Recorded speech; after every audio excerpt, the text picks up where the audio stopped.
Hey team, thank you so much for being willing to serve this weekend, and I cannot wait to join with you and be here.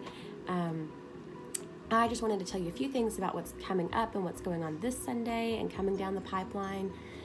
For this week, just a couple of things of notes for particular teams.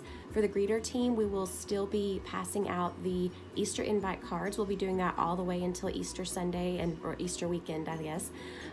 So just be prepared for that, to be handing those out at the end of the service. And then for the ushers, the offering will be at the end of the service this week. So just be on the lookout for that. And then also coming down the pipeline, we've got Easter coming up. Just another quick reminder, Easter weekend, we have 4 service opportunities. That will be Saturday, April 20th at 4:30 and 6:30. Excuse me. And then Sunday, April 21st, the service times will be 9:30 a.m. and 11:30 a.m. So just be aware of that time change.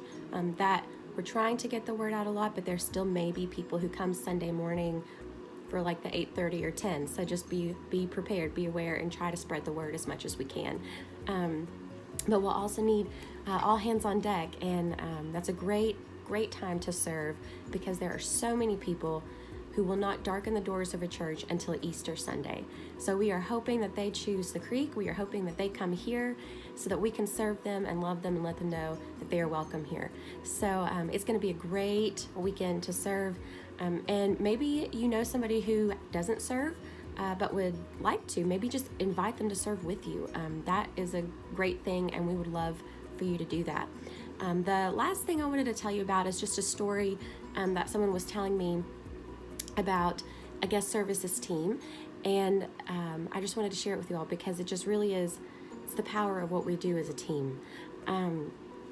There was a family coming through the doors of a church, and it was their last straw. They had kids, they were married, but their marriage was falling apart, and they had tried counseling, they had tried all kinds of things, and they decided, okay, this is it. Trying church is our last option. After this, if it doesn't work, we're getting a divorce. And as they came through the front door, the greeter at the front door said, "Sir, you have a beautiful family." And that was it. And they went into the service, and 2 years later, the husband tells this story when he's getting baptized. And the guest services and the greeters had no idea how much of an impact they had. But that day, when that greeter said, "Sir, you have such a beautiful family," that was all that man could think about. He didn't remember what the message was. He didn't remember what the music was like. All he could think about was that greeter telling him, "Sir, you have a beautiful family." And that made him realize, you know what? I do. And I'm going to fight for it. And they continued. And they're still married. And they got baptized. And that is the impact that we have as a team.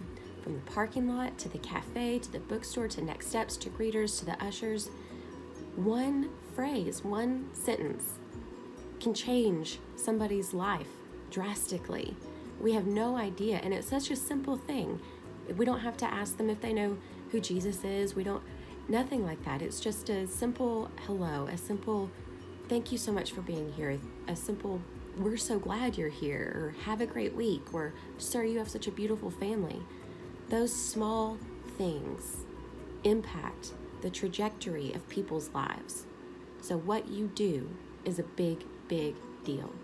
So thank you all. I'm praying for you. I'm praying for moments like that. And I'm praying that we get to hear about some of them. But I'm praying for your families, and I'm just really, really excited to be serving with you all this Sunday.